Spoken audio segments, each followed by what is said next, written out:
Assalamu alaikum, Dr. Zakir Naik. My name is Adnan Jahangir.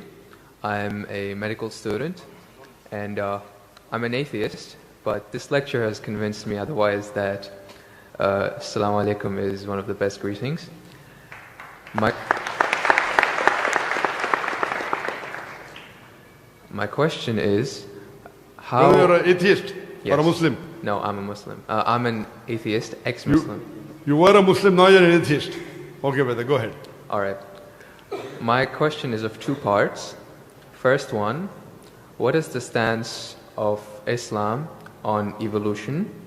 And two, what is the stance of Islam on apostates?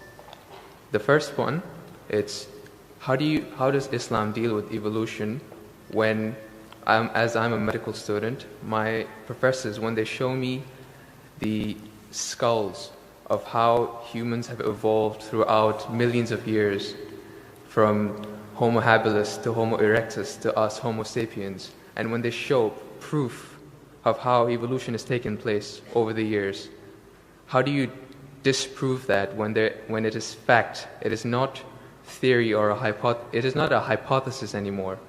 It is fact. How do you disprove that, if you could answer? Brother Jahangir has asked a question that what is the Islamic view on theory of evolution? And brother, if I reply to you, then will you come back to the fold of Islam?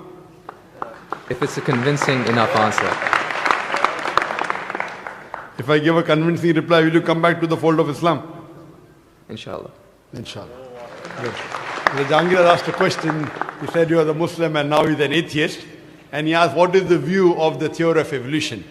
For complete, you can refer to my talk on Quran and modern science, which covers in the question and answer theory of evolution. As far as the question on theory of evolution is come, there is no book so far that I have read which talks about fact of evolution. Theory of evolution means a theory. And when we talk about theory of evolution, we start thinking of Charles Darwin. He wrote a book called The Origin of Species. And in that book, he says that he went on a ship by the name of HMS Beagle, and he went on an island by the name of Calotropis, and there he saw birds pecking in niches. Now, depending upon the niches, the holes they pecked, the beak became short and long. Based on this observation, he propounded his theory of evolution. He propounded his natural selection. And Charles Darwin, he wrote a letter to his friend Thomas Thompson in the 19th century. And he said that I do not have proof as far as my theory of evolution is concerned. There are missing links. But because it helps me in rudimentary organ, it helps me in classification, I have propounded this theory.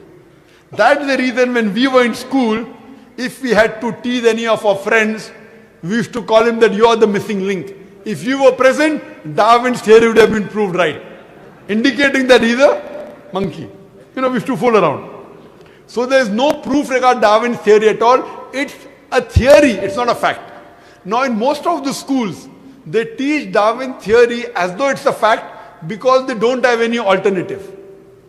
Because of that. But no scientist at all can say for sure. Yes, there are many scientists who support Darwin's theory. But as far as recent times are concerned, most of the scientists today they do not agree with Darwin's theory. As far as you talked about the 4 waves of hominoids. First was the Iceman, then was the Neanderthal man, then was the Cro-Magnon. All these that you find, there is no link between them. There is no link whatsoever.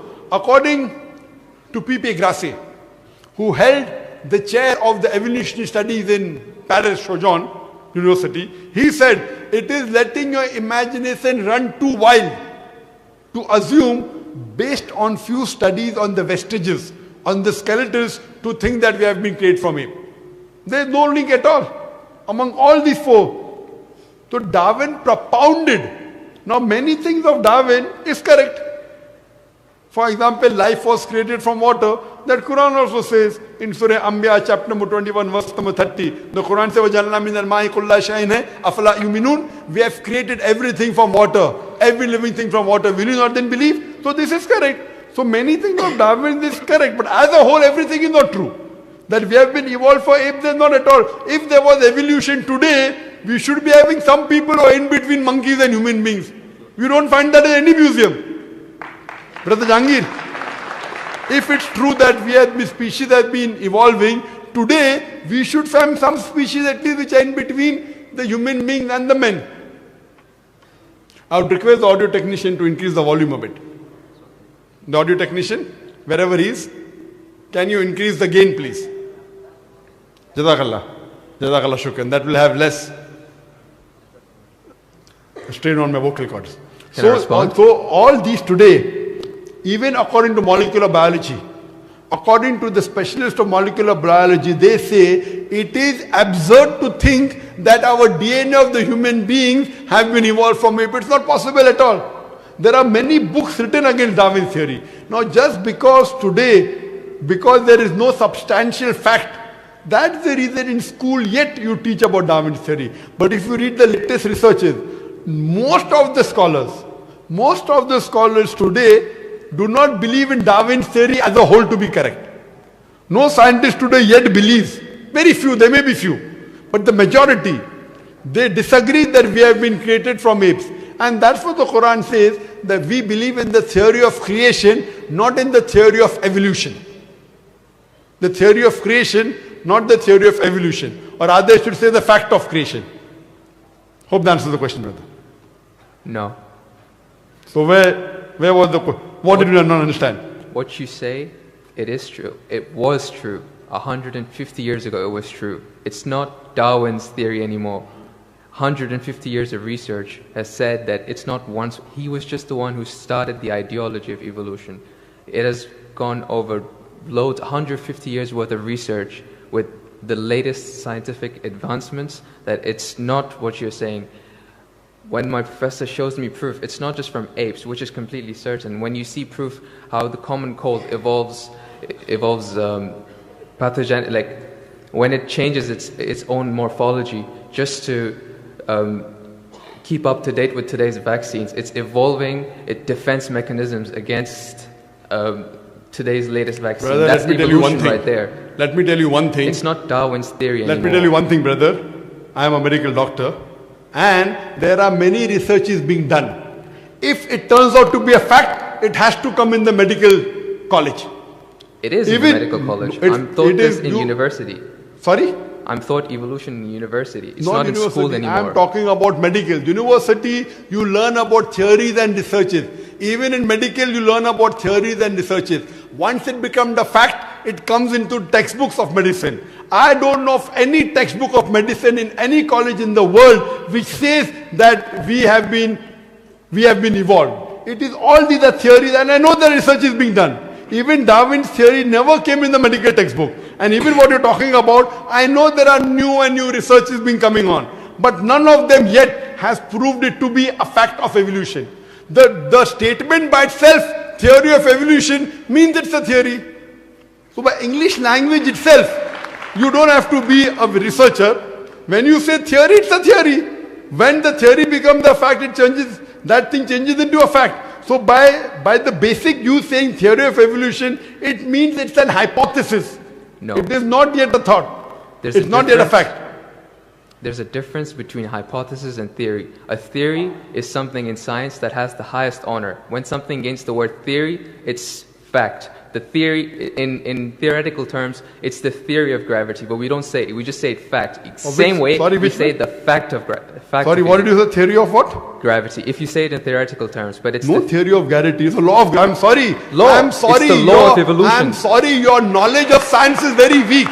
It is Boyle's law. It is not Boyle's theory. It is Archimedes' principles. It's not Archimedes' theory. Whatever's theory, when it becomes a fact, it changes into law. I'm sorry, your knowledge is so weak, and I wouldn't like to continue. Your knowledge is so weak. My question, I'm not here to teach 2 + 2 = 4 in the audience. In the question and answer session, you ask a question, I give the answer. If you like it, you keep it. If you don't like it, you throw it. Okay, just the thing is that if your knowledge is so weak, you're saying theory is the highest thing in science. I'm sorry, you're absurd. I'm a medical doctor. Theory is the highest thing in science. I'm very sorry, brother. If someone I'm Jangir, brother. I'm very sorry.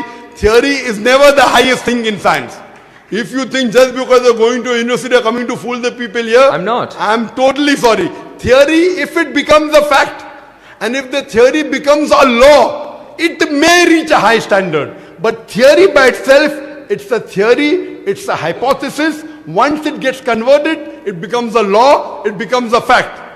Newton's law, it becomes a fact, it becomes a law. I'm sorry to say that by itself, calling it a theory means it is not yet an established fact. The heart pumps blood. Is it a theory or is it a fact? It's a fact. No, Because the proof. theory of heart pumping blood.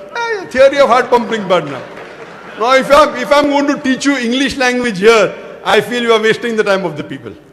Surely, if you can't understand simple English, that what is the difference between a theory, that theory is the highest thing in science, then I'm sorry, you'll have to go back and learn science. What about